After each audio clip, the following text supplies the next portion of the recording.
set of fire gear. If we could get close to half a set of fire gear, I think that'd be a reasonable. We're kind of rolling the dice here. If we could get half of it, that'd be half a set of gear versus letting it might hang out there on the rack for the next 10 years.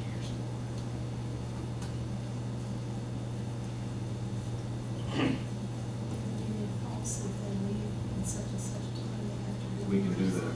We do with the police department. I think that's something we need to look at in the future. As with this next group, I think at the conditional offer, we're going to put something in there that if you leave within the first 3 years, you should reimburse for the cost of the equipment. Because we're looking at about $5,000 now for somebody coming in the door. Coat, pants, boots, helmet, gloves, hood, uniforms, all those things, physical. It's just to get somebody in the door, it's about $5,000.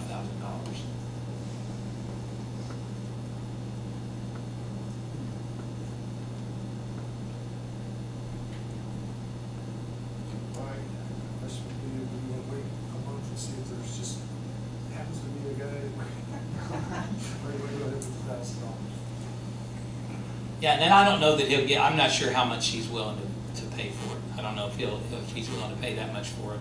That I'm not sure. But it would be safe for a guy very close to his size to be able to use. Well, it depends on how well it fits him. I mean, if it doesn't fit properly, I wouldn't put it on him if it doesn't fit properly. Right. If it's too tight or too big, which chances of it being too big, probably not. But I mean, they're tailor-made now. Most of them are fit. They actually measure you and fit the gear. Now they do make some off-the-rack gear that is what they call express, but it's cumbersome. It'll either be tight or loose in the shoulders. The sleeve lengths are, and for less than $100, you can buy a custom set of gear that fits you. We ran into that this year. The one young man we hired that's a taller one. They had purchased express gear. Well, it wouldn't fit him, so they had to upsize it. Well, they wound up paying more than we would have paid for a custom set of gear to get it upsized. So I think we're better off to go with fitted gear because it's going to last better. They're going to get a lot better serviceability out of it. But I'm good either way. I was just trying to brainstorm a way to recoup a little bit of our loss there and help out a little bit. Personally speaking, I would get somebody back towards the next uniform and not have to worry. Chances are we may never find anybody the size of it. Right. So I guess. So we're going to set a minimum price of $1,000. Make a motion.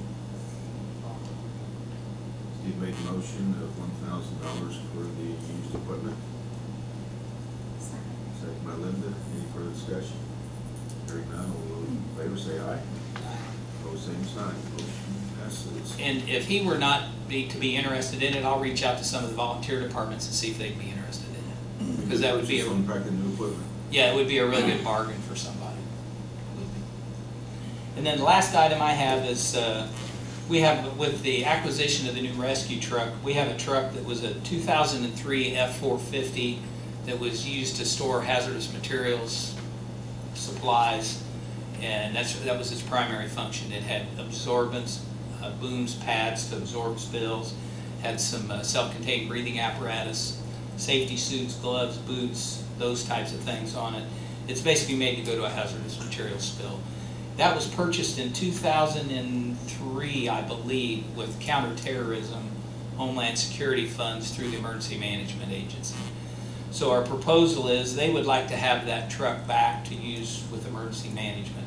So my proposal would be to take it off our rolls. It's infrequently used, get it off our insurance rolls, get it out of our maintenance program, and transfer the title back to emergency management. If we were to sell it, I think we would be in violation of the grant because it still has a value of over $5,000. So we could get into a reimbursement situation if we were to sell that piece of equipment. So you'd like to give it to local EMA? Yes, it would go to the local emergency management agency to pull trailers like the Red Cross trailer, the trailers that we have behind the station, the rehab, and all those types of things. And what the fire department utilized that truck for, we can now utilize the truck we bought from overseas. Yes, yes. And we'll be able to take one out of the, brought one in, take one out. And we'll park the spaces. And it has a Triton V10 and it gets about, what, 4 miles a gallon. Yeah, it uses a lot of gas. But it's in good condition. It's just the individual that purchased it originally, it was too big and heavy of a truck for them. They traded it back in, and then that's when they acquired it. And it currently has 21,000 some miles. Speaking of gas, I give $1.96 a gallon, only 2 miles from here. So, me, the news media like to run a story of why we're so much more expensive than surrounding places other than for sales. So that would be my other proposal, is to transfer that truck back to emergency management. So the deal made, I think. What's your board's opinion?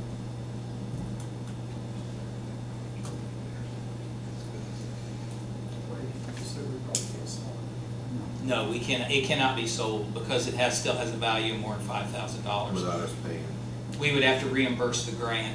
Well, the county would have to reimburse the grant. There's the ones that purchased it. I don't think they appreciate it. Because there was light bars purchased with that grant and other equipment. So they would probably audit them and make them repay the entire grant. And we are utilizing this truck. We'll be utilizing it for that same purpose. Get back. Any questions, concerns, board? I'll make a motion that we transfer the title of truck 18 to the local EMA. And I'll- Made by James, second by Linda. Any further discussion? Mike?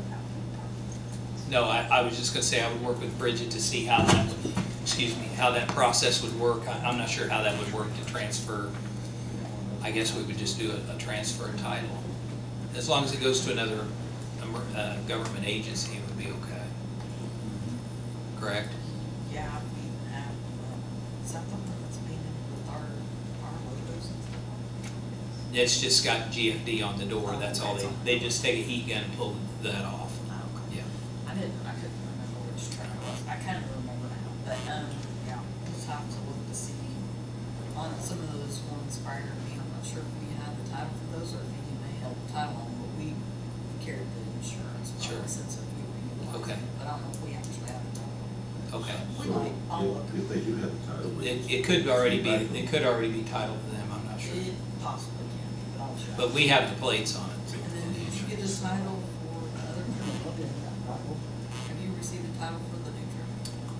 No, we received the registration, for the rescue. Yeah. We won't get the title for 18 months. Right, because they'll hold that. It still belongs to federal surplus. After 18 months, they'll transfer us the title for So that. just 18 months on that one. That's a different. So you get a bill of sale or what, where we can Yes. insure it? Yes, we did. We had some paperwork that I gave Bridget. She has all that, and I have copies. That allowed you to go put license plates on it, and it's sort of like if you leased a truck. If you went out to Ford and got a new truck and leased it, it's the same type of paperwork as that. And then at the end of the 18 months, then we become owners. As long as we don't violate the grant, we become owners of the truck. Any more discussion? Hearing none, all those in favor say aye. Opposed, same sign. Passed unanimous. Thank you. Thank you. The famous basketball goal, one we took down from the east end of the parking lot to reduce the risk of a child or someone getting hit by a car coming in and pay their bill to the opposite area. We moved it this area down here, the most level and safest place, we thought, and you know the history there. 10 to 15 feet away from that fence, I'm thinking the odds of the ball going in that fence are pretty slim. But it probably does happen, you know, I understand, and no one wants anybody jumping over the fence, but, so we have about three choices. We can leave it like it is, or we can put a backboard up behind it, a large fence backboard, if you will, or backer by the fence to keep it going into someone else's yard, or we can remove it again. Now, there's pros and cons both ways, because one gentleman said something to me, he said, boys, what'd you do to that basketball goal? How come you took it down? I said, well, we're gonna put it back up, and we did. He said, well, he said, where it was, I can watch my kids play basketball, people inside. He said, now I won't be able to, and at least kids have a place to come to and play ball once in a while. You know, it doesn't hurt a thing out here. But if the kids are gonna jump the neighbor's fence to retrieve the ball, that's not good either. Now, I don't know whose fence it really is, whether the city's or the neighbors, I don't know. But still, they'd be entering their property, and these kids shouldn't be doing that anyway. So, I'm not in favor of removing it. I think we should look at another solution, but I think it's a good idea to have it out there. I don't know another place to move it. So does the board believe we should leave the basketball goal here, whether we move it, if we find a location, or if we spend additional funds to put a, let's say, a 20-foot long, 10-foot chain link fence up there, or chicken wire or something to keep the ball from going into someone else's yard? Or even a regular farm fence, a few strands across it, you know. I mean, we lived over there, we wouldn't want kids trying to fence either.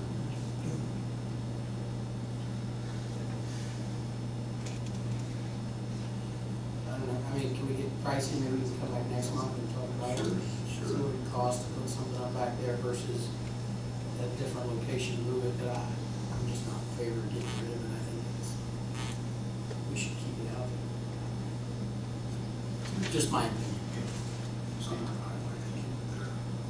Linda? I like it there versus down here. Yeah, it's safer down here.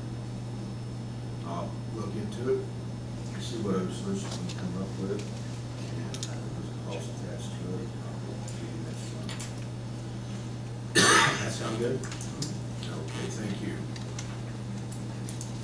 Ron May, would you like to give the board just a quick update where we are on Vandalia Road and Veterans Way? Good evening. Good news, I think good news to report on Vandalia Road and Decatur County Bridge number 188, which is sometimes referred to as Peanut Hill Bridge, the bridge on carrying Vandalia Road over, is that Muddy Fork? The road Vandalia Road is nearly complete. The new road starting there on the north side of the Inniking Body Shop and continuing across the bridge and all the way out to County Road 250 West was open to traffic a week ago yesterday, Mark. It's not 100% complete. We don't have the permanent pavement markings on the road yet. There are temporary centerline markings out there. But I think everything else is signage. We have stop signs up at the crossroads, but there's speed zone signs to go up and a few other signs. So they're to happen yet. They are working on removing the existing Vandalia Road along the south side of Innoking's Body Shop. In fact, I think the pavement itself is gone, and I haven't been out there today. They're putting the topsoil in, perhaps. No, they were prepping for the intersection pavement laying, and they haven't done anything yet. Okay. The intersection. Demoed the concrete curb yet. Intersection of Liberty Circle Drive East is with Vandalia Road is closed and under construction. They had 28 days to do that work, and that's been closed for a week now. So next couple of weeks, they should have that open. And when they get that open, then they will put all their markings down at one time and erect the remainder of the traffic control signs. They are behind schedule, but They were greatly impeded at the very beginning by relocation of utilities. And then there was, certainly there was a lot of rain this summer, and there was a little bit of extra anticipated work. There were some subgrade conditions that were encountered that were unanticipated, so there's a little extra work there. I think they've done fairly well considering the handicap of the weather and the utility relocation process. So that's coming together pretty well. We have not conducted final inspection. That will occur when the intersection improvements are done. And the bridge is a locally funded project. The road itself is federally funded through Indiana Department of Transportation. And when we do that inspection, I think it will be the logic time to do the final inspection of the bridge. Questions about Vandalia?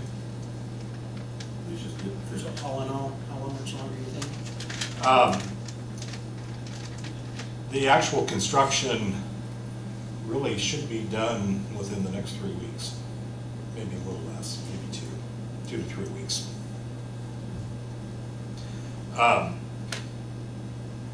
Any other questions? Veterans Way is continuing.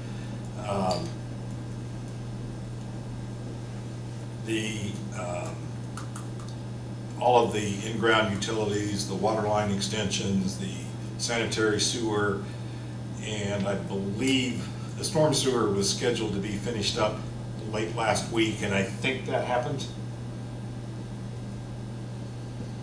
I think all but 2 structures. So apparently there's just a little bit of the storm sewer system to get in the ground yet. The contractor is working diligently to get the subgrade stabilization, the cement modification of the soil, and that's scheduled to occur this week. I keep looking to Mark, he's a little bit, I haven't seen the job today, so I'm a little lost. And when that's done, and they get their last couple of drainage structures in, then they will start the paving operations, and I think that's scheduled for next week. Mm-hmm. So we're going to see, this is from Smith Road back to Moscow.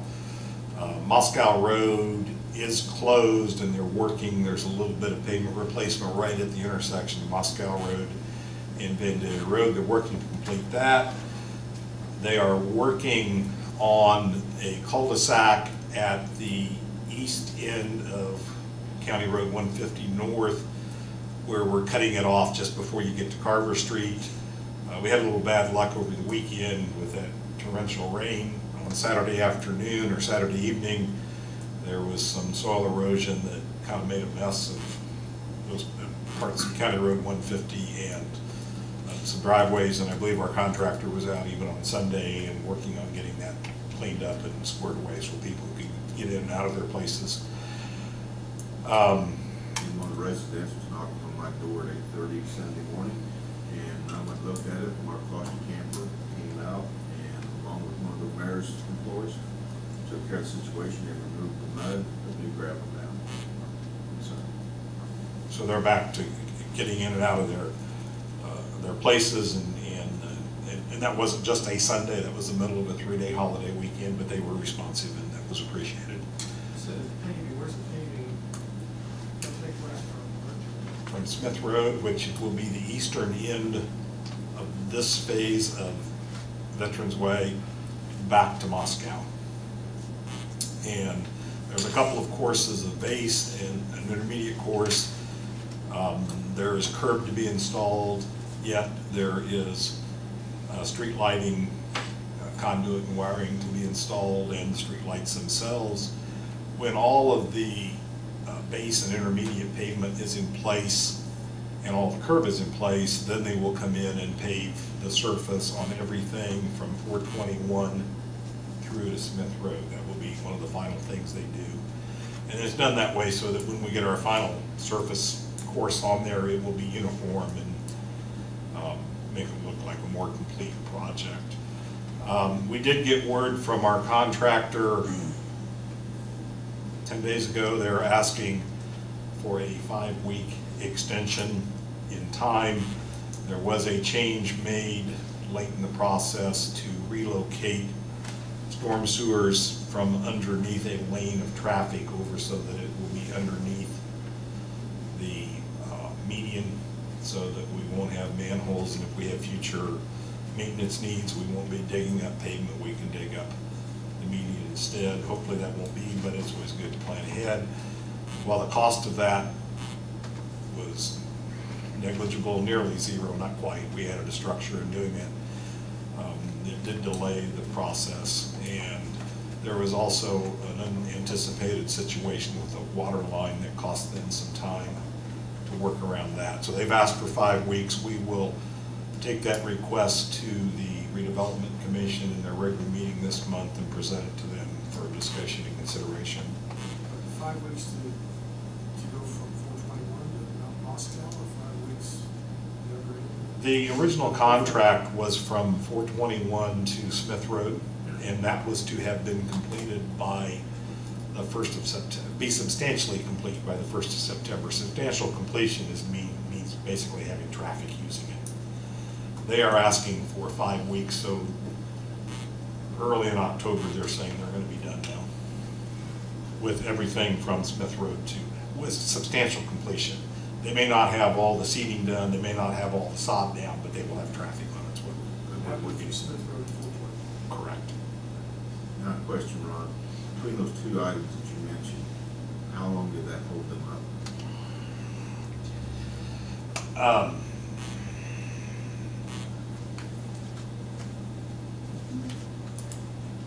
Probably the redesign of the storm and changes in the structures. One of the things that happened when we redesigned the storm, there was some time for our consultant to revise the plans. And then the rest of the time comes in ordering different materials. They had not brought the precast concrete structures on site, but when that change was made, they had to make some adjustments to those, so it delayed them taking delivery. We didn't lose any structures, I don't believe, over the change, but it cost some time to get the new structures. And the water line, Rick, by the time we got done with all of the various issues with water line, it was probably close to 2 weeks, wasn't it?